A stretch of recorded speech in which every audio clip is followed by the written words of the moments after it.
ನಮಸ್ತೆ ಸ್ನೇಹಿತರೆ, ಇವತ್ತು ನಾವು ಪ್ರಥಮ BA ರಾಜ್ಯಶಾಸ್ತ್ರ ಬ್ಲಾಕ್ 4ರಲ್ಲಿ ಬರುವಂತಹ ಮುಖ್ಯವಾದಂತಹ ಭಾಗವನ್ನು ನೋಡುವ. ಮುಖ್ಯವಾದಂತಹ ಪ್ರಶ್ನೆ ಹಾಗೆ ಅದರ ವಿವರಣೆಗಳು, ಪಾಯಿಂಟ್ಸ್ಗಳನ್ನು ತಿಳ್ಕೊಳ್ಳುವ.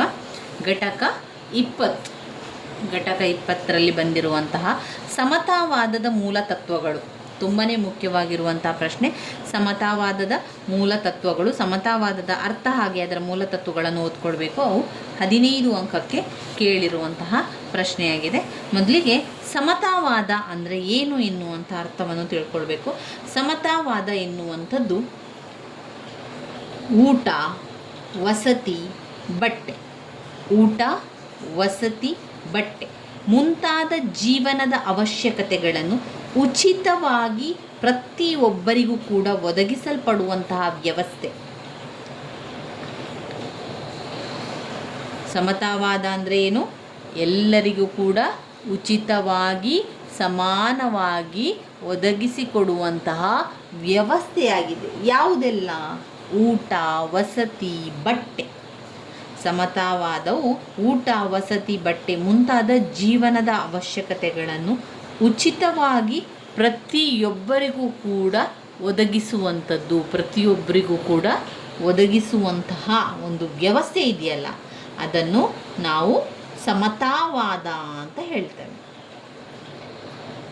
ಚೇಂಬರ್ ಆಫ್ ಇಂಗ್ಲಿಷ್ ನಿಘಂಟಿನವರ ತಿಳಿಸುವಂತೆ, ಚೇಂಬರ್ ಇಂಗ್ಲಿಷ್ ನಿಘಂಟು ತಿಳಿಸುವಂತೆ ಖಾಸಗಿ ಆಸ್ತಿಯ ಸಾಮಾಜಿಕ ನಿಯಂತ್ರಣವನ್ನು, ಖಾಸಗಿ ಆಸ್ತಿಯ ಸಾಮಾಜಿಕ ನಿಯಂತ್ರಣವನ್ನು ಕಾರ್ಯರೂಪಕ್ಕೆ ತರಲು ನೆರವಾಗುವ ಸಿದ್ಧಾಂತ ಹಾಗೂ ಸನ್ನಿವೇಶಗಳ ನಿರೂಪಣೆಯೇ ಸಮತಾವಾದ. ಖಾಸಗಿ ಆಸ್ತಿಯ ಸಾಮಾಜಿಕ ನಿಯಂತ್ರಣವನ್ನು ಕಾರ್ಯರೂಪಕ್ಕೆ ತರಲು ನೆರವಾಗುವ ಸಿದ್ಧಾಂತ ಹಾಗೂ ಸನ್ನಿವೇಶಗಳ ನಿರೂಪಣೆಯೇ ಸಮತಾವಾದವಾಗಿದೆ. ಸಮತಾವಾದದ ಅರ್ಥ ವಿವರಣೆಯನ್ನು ಸ್ವತಃ ಕಾರ್ಲ್ ಮಾರ್ಕ್ಸನೇ ಕೊಟ್ಟಿದ್ದಾರೆ. ಶಬ್ದಾರ್ಥದ ಪ್ರಕಾರ ಸಮತಾವಾದ ಎನ್ನುವಂಥದ್ದು ಪದ್ಧತಿಯ ಸಿದ್ಧಾಂತ. ಸಮಾಜದಲ್ಲಿ ಬಂಡವಾಳಶಾಹಿ ಪದ್ಧತಿಯನ್ನು ತೊಡೆದುಹಾಕಿ ಸಮಾಜವಾದವನ್ನು ಸ್ಥಾಪಿಸುವ ಕ್ರಮ, ಪದ್ಧತಿಯನ್ನು ಅದು ಒಂದು ಸಿದ್ಧಾಂತದ ರೂಪದಲ್ಲಿ ವಿವರಿಸುತ್ತದೆ. ಬಂಡವಾಳಶಾಹಿಯ ಅನಿಷ್ಟಗಳನ್ನು ನಿರ್ಮೂಲನೆ ಮಾಡಲು ಕ್ರಾಂತಿಯ ಮೂಲಕ ಶ್ರಮಿಕರ ಸರ್ವಾಧಿಕಾರವನ್ನು ಸ್ಥಾಪಿಸಿ ನಂತರ ವರ್ಗರಹಿತ, ರಾಜ್ಯರಹಿತ ಸಮಾಜ ಸ್ಥಾಪನೆಯ ಸಿದ್ಧಾಂತ. ಇದು ಸಮತಾವಾದದ ಅರ್ಥವಾಗಿರುವಂಥದ್ದು. ಇನ್ನು ಸಮತಾವಾದದ ಮೂಲ ತತ್ವಗಳನ್ನು ನಾವು ನೋಡಿದರೆ, ಸಮತಾವಾದದ ಮೂಲ ತತ್ವಗಳಲ್ಲಿ ಕೆಲವೊಂದು ಪಾಯಿಂಟ್ಸ್ಗಳನ್ನು ಕಾಣ್ಬೋದು. ಅದರಲ್ಲಿ ಒಂದು ತಾರ್ಕಿಕ ಭೌತಿಕವಾದ ಅಥವಾ ತಥ್ಯ ಪರಾಮರ್ಶೆ. ತಾರ್ಕಿಕ ಭೌತಿಕವಾದ ಅಥವಾ ತಥ್ಯ ಪರಾಮರ್ಶೆ. 2 ಚಾರಿತ್ರಿಕ ಭೌತಿಕವಾದ ಅಥವಾ ಇತಿಹಾಸದ ಆರ್ಥಿಕ ವ್ಯಾಖ್ಯಾನ. ಚಾರಿತ್ರಿಕ ಭೌತಿಕವಾದ ಅಥವಾ ಇತಿಹಾಸದ ಆರ್ಥಿಕ ವ್ಯಾಖ್ಯಾನ. 3 ವರ್ಗ ಸಂಘರ್ಷ ಸಿದ್ಧಾಂತ. 4 ಅಧಿಕ ಮೌಲ್ಯ ಸಿದ್ಧಾಂತ. 5 ಕ್ರಾಂತಿ ಅನಿವಾರ್ಯ. 6 ಕಾರ್ಮಿಕರ ಸರ್ವಾಧಿಕಾರ. 7 ರಾಜ್ಯ ನಶಿಸುವಿಕೆ. ರಾಜ್ಯರಹಿತ ಮತ್ತು ವರ್ಗರಹಿತ ಸಮಾಜ ಅಂದರೆ ರಾಜ್ಯ ನಶಿಸುವಿಕೆ. 7 ಪಾಯಿಂಟ್ಸನ್ನು ನಾವು ಸಮತಾವಾದದ ಮೂಲ ತತ್ವಗಳಲ್ಲಿ ಕಾಣ್ಬೋದು. ಮೊದಲನೆಯ ಪಾಯಿಂಟ್ಸ್ ನೋಡಿಕೊಂಡು ಅದರ ವಿವರಣೆಯನ್ನು ಕೂಡ ತಿಳ್ಕೊಳ್ಳುವ. ಮೊದಲ ಪಾಯಿಂಟ್ಸ್ ಯಾವುದು? ನೀವು ವಿಡಿಯೋವನ್ನು ನೋಡ್ತಾ ಆ ಪಾಯಿಂಟ್ಸ್ಗಳನ್ನು ಕೂಡ ನೀವು ಬಾಯ್ಪಾಠ ಮಾಡಿಕೊಳ್ಬೇಕು. ಸಮತಾವಾದ ಅಂದರೆ ನಾನು ನಿಮಗೆ ಸಿಂಪಲಲ್ಲಿ ಅಂದರೆ ಸುಲಭದ ರೀತಿಯಲ್ಲಿ ಹೇಳುವುದಾದರೆ ಎಲ್ಲರಿಗೂ ಸಮಾನವಾಗಿ ಕೊಡುವಂಥದ್ದು. ಈಗ ಒಂದು 10 ಮಕ್ಕಳಿದ್ರೆ ಅಲ್ಲಿ 10 ಮಕ್ಕಳಿಗೂ ಕೂಡ ಸಮಾನವಾಗಿ ಒಂದು ಆಹಾರವನ್ನಿರ್ಬೋದು, ಒಂದು ಬಟ್ಟೆಯನ್ನಿರ್ಬೋದು ಸಮಾನವಾಗಿ ಹಂಚಿಕೊಡುವಂತಹ ಒಂದು ಕೆಲಸ ಮಾಡುವಂಥದ್ದು, ಅದನ್ನು ನಾವು ಸಮತಾವಾದ ಅಂತ ಹೇಳುವಂಥದ್ದು. ಈಕ್ವಲ್ ಆಗಿ ಎಲ್ಲರಿಗೂ ಕೂಡ ಒಂದೇ ರೀತಿಯಲ್ಲಿ ಕೊಡುವಂಥದ್ದನ್ನೇ ಸಮತಾವಾದ ಎನ್ನುವಂಥದ್ದು. ಸಮತಾವಾದದಲ್ಲಿ ಮೂಲ ತತ್ವಗಳೆಲ್ಲ ಇದೆ. ಏನು ತತ್ವ ಇದೆ ಅಂತ ಹೇಳಿದರೆ, ಮೊದಲನೆಯದಾಗಿ ತಾರ್ಕಿಕ ಭೌತಿಕವಾದ ಅಥವಾ ತಥ್ಯ ಪರಾಮರ್ಶೆ. ಯಾವುದೇ ಒಂದು ವಿಚಾರವನ್ನು ಪರಾಮರ್ಶೆಯನ್ನು ಮಾಡಬೇಕು, ತಿಳ್ಕೊಳ್ಬೇಕು ಎನ್ನುವಂಥದ್ದು ತಾರ್ಕಿಕ ಭೌತಿಕವಾದ ಅಥವಾ ತಥ್ಯ ಪರಾಮರ್ಶೆ. ಏನು ಹೆಗಲ ಏನು ಹೇಳಿದ ಅಂತ ಹೇಳಿದರೆ, ತನ್ನ ಆದರ್ಶವಾದವನ್ನು ಪ್ರತಿಪಾದಿಸಲಿಕ್ಕೆ ಬಳಸಿರುವಂತಹ ತಾರ್ಕಿಕತೆ, ತರ್ಕ ಮಾಡುವಂಥದ್ದು, ತಾರ್ಕಿಕವಾಗಿ ಹೇಳುವಂಥದ್ದು ಅಥವಾ ದ್ವಂದ್ವಾತ್ಮಕ ಭೌತಿಕವಾದ ವಿಧಾನವನ್ನು ಮಾರ್ಕ್ಸನು ತನ್ನ ಸಮತಾವಾದವನ್ನು ಪ್ರತಿಪಾದಿಸಲು ಬಳಸ್ತಾನೆ. ಪರಸ್ಪರ ವ್ಯತಿರಿಕ್ತ ಅಭಿಪ್ರಾಯಗಳ ಚರ್ಚೆಯಿಂದ ಒಂದು ತೀರ್ಮಾನಕ್ಕೆ ಬರುವುದೇ ಹೆಗಲನ ತಥ್ಯ ಪರಾಮರ್ಶೆ.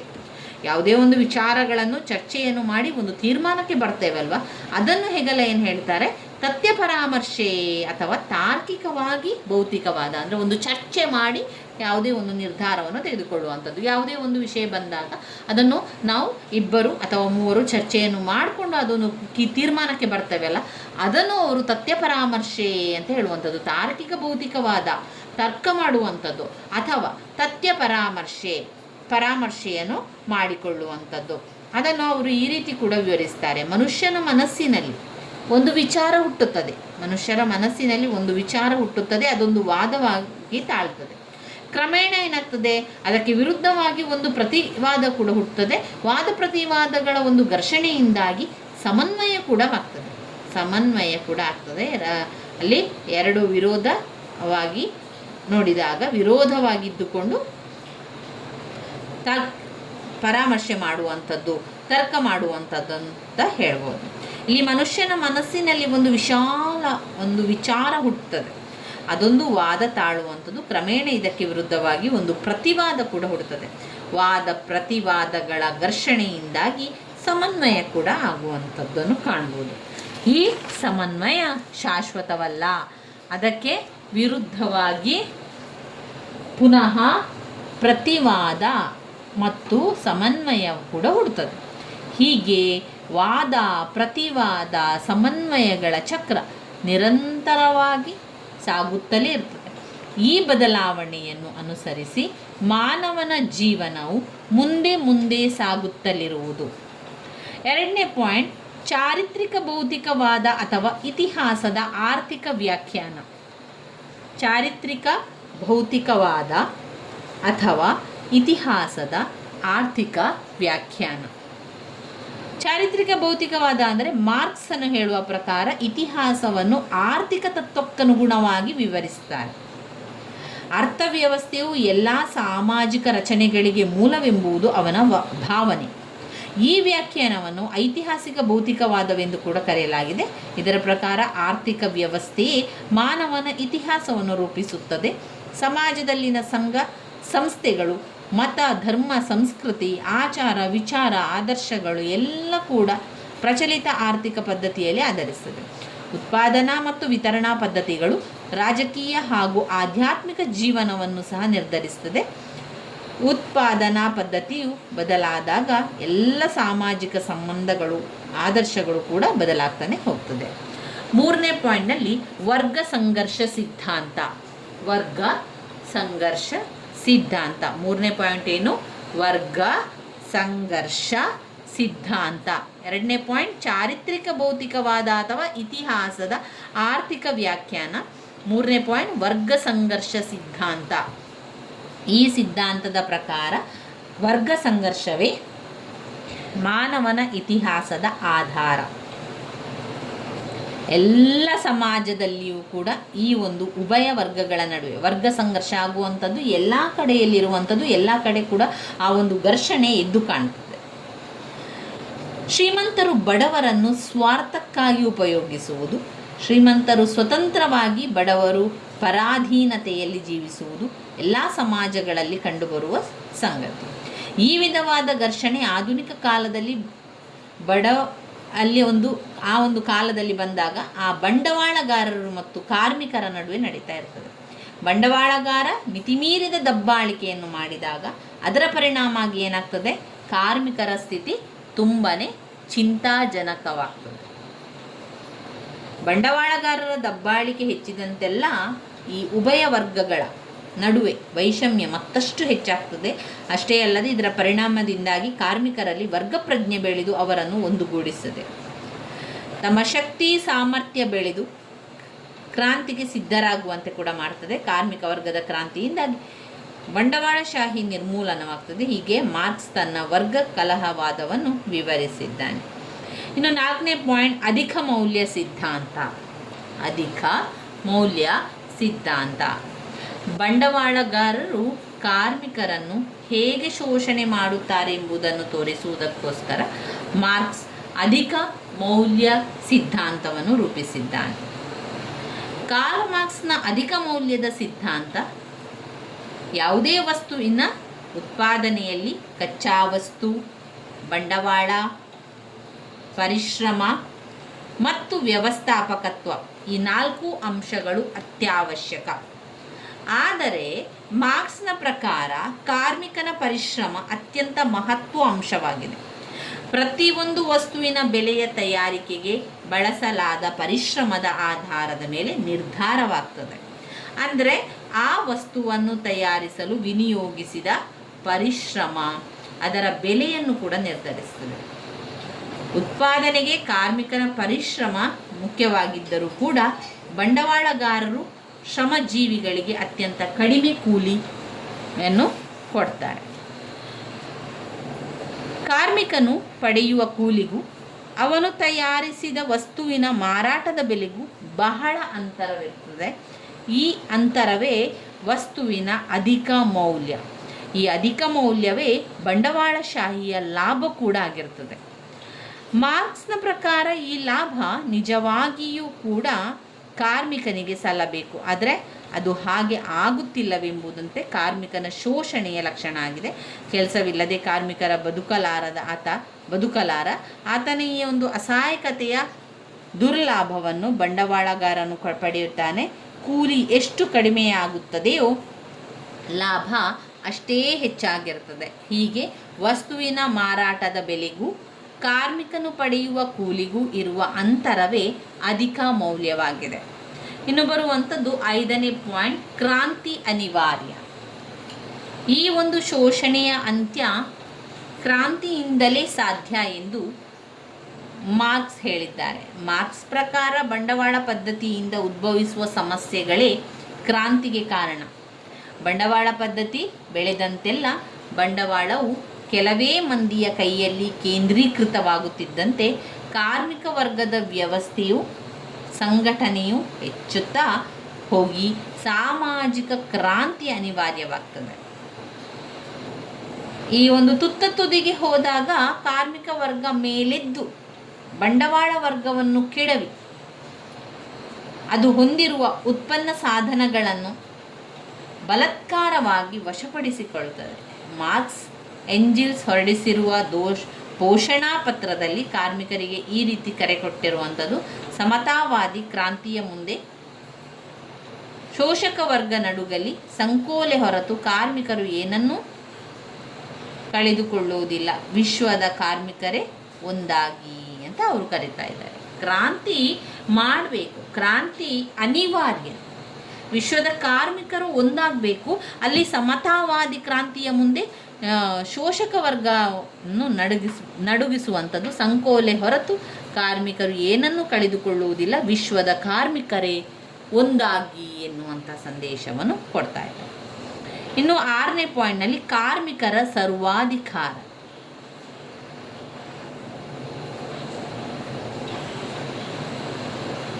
ಕಾರ್ಮಿಕರೇ ಸರ್ವಾಧಿಕಾರವನ್ನು ಹೊಂದಿರುತ್ತಾರೆ.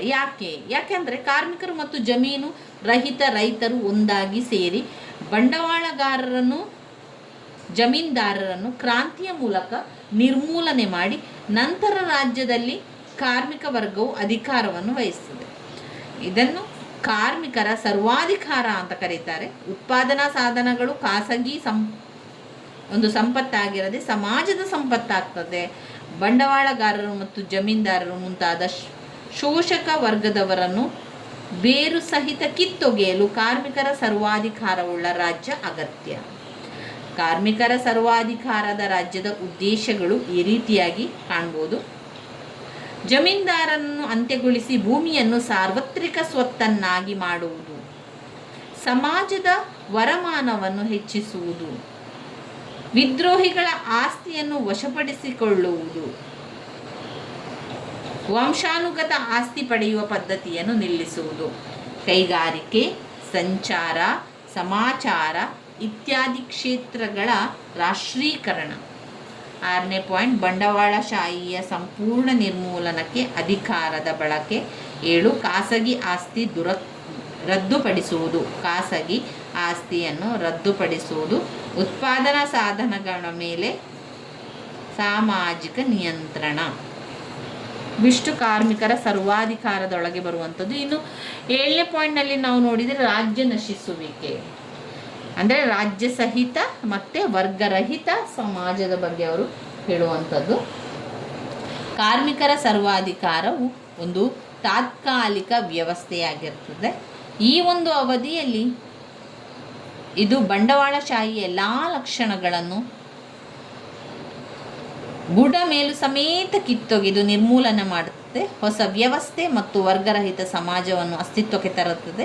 ಇಲ್ಲಿ ಯಾವುದೇ ರೀತಿಯ ಶೋಷಣೆ, ಸಂಘರ್ಷ, ದ್ವೇಷ, ಅಸೂಯೆಗಳಿಗೆ ಅವಕಾಶ ಇರುವುದಿಲ್ಲ. ಇಂತಹ ಸಮಾಜ ವ್ಯವಸ್ಥೆ ಅಸ್ತಿತ್ವಕ್ಕೆ ಬಂದ ನಂತರ ರಾಜ್ಯದ ಅವಶ್ಯಕತೆ ಕೂಡ ಇರುವುದಿಲ್ಲ. ರಾಜ್ಯವು ಕ್ರಮೇಣ ನಶಿಸಿ ಹೋಗುವಂಥದ್ದು. ವರ್ಗರಹಿತ, ರಾಜ್ಯರಹಿತ ಸಮಾಜದಲ್ಲಿ ಸುಖ ಶಾಂತಿ ನೆಲೆಸುವಂಥದ್ದು. ಸರ್ವರೂ ನಿಶ್ಚಿಂತರಾಗಿರಿ ಸಮೃದ್ಧ ಜೀವನ ನಡೆಸಲು ಸಾಧ್ಯವಾಗುವುದು. ಇಂತಹ ಸಮತಾವಾದಿ ಸಮಾಜವೇ ಕಾರ್ಲ್ ಮಾರ್ಕ್ಸ್ನ ಅಂತಿಮ ಧ್ಯೇಯವಾಗಿರುವಂಥದ್ದು ಕಾಣ್ಬೋದು. ಒಟ್ಟಿನಲ್ಲಿ ನಿಮಗೆ 7 ಪಾಯಿಂಟ್ಸ್ಗಳಿದೆ. ಮತ್ತೊಮ್ಮೆ ಹೇಳುವ, ಸಮತಾವಾದದ ಮೂಲ ತತ್ವಗಳು: ತಾರ್ಕಿಕ ಭೌತಿಕವಾದ ಅಥವಾ ತಥ್ಯ ಪರಾಮರ್ಶೆ.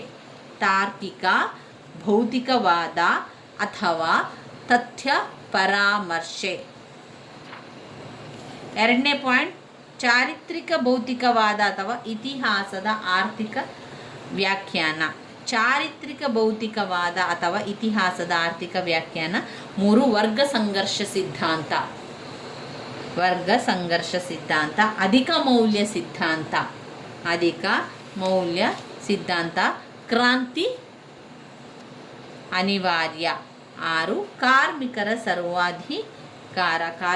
ಸರ್ವಾಧಿಕಾರ. 7, ರಾಜ್ಯ ನಶಿಸುವಿಕೆ.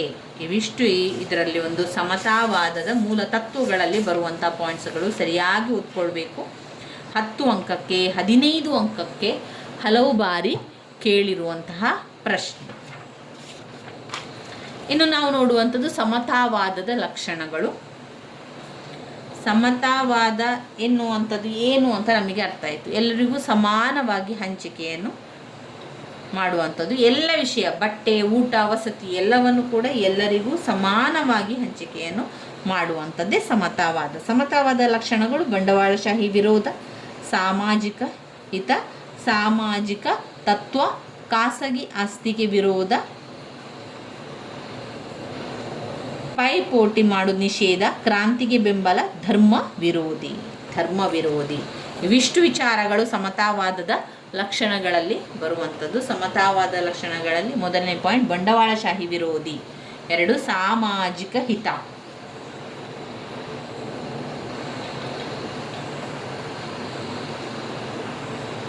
ಬಂಡವಾಳಶಾಹಿ ವಿರೋಧ. ಸಮಾಜವಾದವು ಬಂಡವಾಳಶಾಹಿ ಪದ್ಧತಿಯನ್ನು ವಿರೋಧಿಸುತ್ತದೆ. ಇಂದಿನ ದುಸ್ಥಿತಿಗೆ ಹಾಗೂ ಸಮಾಜದಲ್ಲಿ ಅಸಮಾನತೆ ಮತ್ತು ದಾರಿದ್ರ್ಯಗಳಿಗೆ ಬಂಡವಾಳಶಾಹಿಯೇ ಕಾರಣವೆಂದು, ಅದರ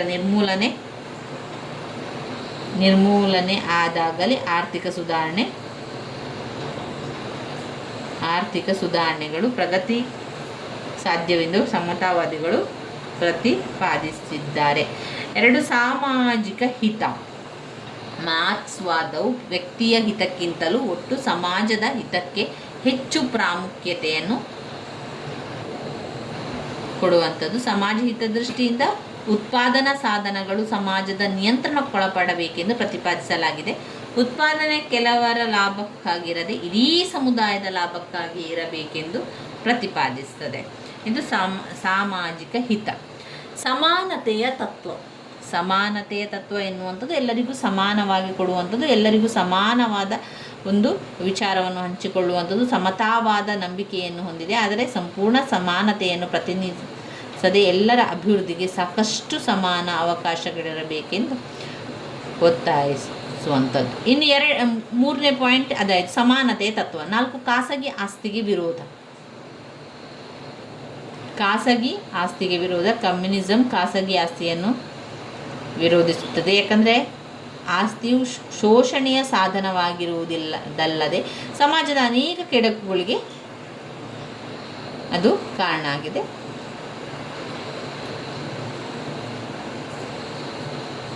ಇಲ್ಲಿ 5ನೇ ಪಾಯಿಂಟ್, ಪೈಪೋಟಿ ನಿಷೇಧ. ಪೈಪೋಟಿಯು ಸಮಾಜಕ್ಕೆ ಕೆಡುಕನ್ನುಂಟು ಮಾಡುವುದರಿಂದ ಅದನ್ನು ಅಂತ್ಯಗೊಳಿಸುವಂಥದ್ದು. ಸಮತಾವಾದ ಲಕ್ಷಣಗಳಲ್ಲೊಂದು ಪೈಪೋಟಿಯಿಂದ ಹಾನಿ ಹಾಗೂ ದುಂದುವೆಚ್ಚ ಉಂಟಾಗ್ತದೆ. ಅನಾವಶ್ಯಕ ಪೈಪೋಟಿಯಿಂದ ಅನೇಕ ಉದ್ದಿಮೆಗಳು ಹಾನಿ ಸಂಭವಿಸುವಂಥದ್ದು.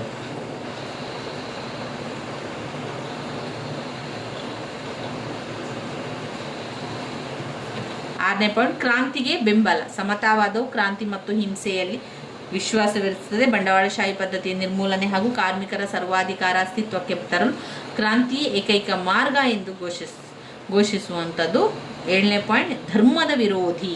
ಸಮತಾವಾದವು ರಾಜ್ಯಕ್ಕೆ ವಿರೋಧವಾಗಿರುವಂತೆ ಧರ್ಮಕ್ಕೂ ವಿರೋಧವಾಗಿರುವಂಥದ್ದು. ಧರ್ಮವೆಂದರೆ ಅಫೀಮು ಇದ್ದಂತೆ ಒಂದು ಮಾರ್ಕ್ಸ್ ಅಭಿಪ್ರಾಯಪಟ್ಟಿದ್ದಾರೆ. ಅದರಿಂದ ಧರ್ಮದ ನಾಶವೇ ಸಮತಾವಾದದ ಗುರಿಯಾಗಿದೆ. ಧರ್ಮವು ಜನಸಾಮಾನ್ಯರ ಶೋಷಣೆಗೆ ಬಳಕೆಯಾಗುತ್ತಿದೆ ಎಂಬುದನ್ನು ಸಮತಾವಾದವು ನಂಬುತ್ತದೆ. ಇವಿಷ್ಟು ಸಮತಾವಾದ ಲಕ್ಷಣಗಳನ್ನು ನೋಡುವ. ಬಂಡವಾಳಶಾಹಿ ವಿರೋಧಿ, ಸಾಮಾಜಿಕ ಹಿತ, ಸಮಾನತೆಯ ತತ್ವ, ಖಾಸಗಿ ಆಸ್ತಿಗೆ ವಿರೋಧ, ಪೈಪೋಟಿ ನಿಷೇಧ, ಕ್ರಾಂತಿಗೆ ಬೆಂಬಲ, ಧರ್ಮ ವಿರೋಧಿ.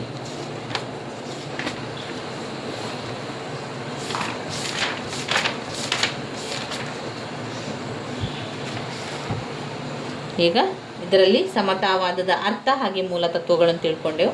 ಇದನ್ನು ಓದ್ಕೊಳ್ಳಿ ಒಂದೊಂದೇ. ನಾವು ಎಲ್ಲವನ್ನು ಕೂಡ ನಮ್ಮ ಪರೀಕ್ಷೆ ತಯಾರಿಯಲ್ಲಿ ಮಾಡಿಕೊಳ್ಳುವ. ಇದರಲ್ಲಿ ಬರುವಂಥ ಸಮತಾವಾದದ ಅರ್ಥವನ್ನು ಓದ್ಕೊಂಡು ಬನ್ನಿ. ಹಾಗೆ ಸಮತಾವಾದದ ಮೂಲ ತತ್ವಗಳ ಬಗ್ಗೆ ಕೂಡ ಅದನ್ನು ತಿಳ್ಕೊಳ್ಬೇಕು. ಅದನ್ನು ಹೆಚ್ಚು ಪಾಯಿಂಟ್ಸ್ಗಳನ್ನು ನೀವು ಸರಿಯಾಗಿ ಪಾಯಿಂಟ್ಸ್ಗಳನ್ನು ಕಲ್ತ್ಕೊಂಡ್ರೆ ಆ ಪಾಯಿಂಟ್ಸ್ ಮುಖಾಂತರ ನಿಮಗೆ ವಿವರಣೆಯನ್ನು ಬರೀಲಿಕ್ಕೆ ತುಂಬಾ ಸುಲಭ ಆಗ್ತದೆ. ನೀವು ಪಾಯಿಂಟ್ಸ್ ಕಲೀಲಿಲ್ಲ ಅಂತಂದರೆ ನಮಗೆ ವಿವರಣೆಯನ್ನು ಬರಲಿಕ್ಕೆ ಸಾಧ್ಯ ಆಗೋದಿಲ್ಲ. ಆದ್ದರಿಂದ ಆದಷ್ಟು ಪಾಯಿಂಟ್ಸ್ಗಳನ್ನು ಕಲಿತಾ ಹೋಗಿ. ಸಮತಾವಾದದ ಮೂಲ ತತ್ವದಲ್ಲಿ ತಾರ್ಕಿಕ ಭೌತಿಕವಾದ ಅಥವಾ ತಥ್ಯ ಪರಾಮರ್ಶೆ, ಚಾರಿತ್ರಿಕ ಭೌತಿಕವಾದ ಅಥವಾ ಇತಿಹಾಸದ ಆರ್ಥಿಕ ವ್ಯಾಖ್ಯಾನ, 3 ವರ್ಗ ಸಂಘರ್ಷ ಸಿದ್ಧಾಂತ, 4 ಅಧಿಕ ಮೌಲ್ಯ ಸಿದ್ಧಾಂತ, 5 ಕ್ರಾಂತಿ ಅನಿವಾರ್ಯ, 6 ಕಾರ್ಮಿಕರ ಸರ್ವಾಧಿಕಾರ, 7 ರಾಜ್ಯ ನಶಿಸುವಿಕೆ, ರಾಜ್ಯ ರಹಿತ ಮತ್ತು ವರ್ಗರಹಿತ ಸಮಾಜ. ಸಮತಾವಾದದ ಲಕ್ಷಣಗಳಲ್ಲಿ ಬಂಡವಾಳಶಾಹಿ ವಿರೋಧಿ, ಸಾಮಾಜಿಕ ಹಿತ, ಸಮಾನತೆಯ ತತ್ವ, ಖಾಸಗಿ ಆಸ್ತಿಗೆ ವಿರೋಧ, ಪೈಪೋಟಿ ನಿಷೇಧ, ಕ್ರಾಂತಿಗೆ ಬೆಂಬಲ, ಧರ್ಮ ವಿರೋಧಿ.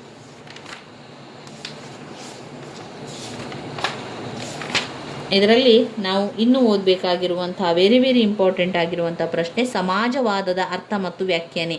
ಸಮಾಜವಾದ ಎಂದರೇನು? ಹಾಗೆ ಸಮಾಜವಾದದ ವಿಧಗಳನ್ನು ಕೂಡ ಓದ್ಕೊಳ್ಳಿಕ್ಕಿದೆ. ಅವುಗಳನ್ನಷ್ಟು ನಾವು ಮುಂದಿನ ವಿಡಿಯೋದಲ್ಲಿ ತಿಳಿತಾ ಹೋಗೋ ಸ್ನೇಹಿತರೆ. ನನ್ನ ವೀಡಿಯೋಸ್ ಎಲ್ಲ ನಿಮಗೆ ಇಷ್ಟ ಆಗಿದ್ರೆ ಲೈಕ್ ಕೊಡಿ, ಶೇರ್ ಮಾಡಿ, ಸಬ್ಸ್ಕ್ರೈಬ್ ಮಾಡಲಿಕ್ಕೆ ಮರಿಬೇಡಿ. ಧನ್ಯವಾದಗಳು.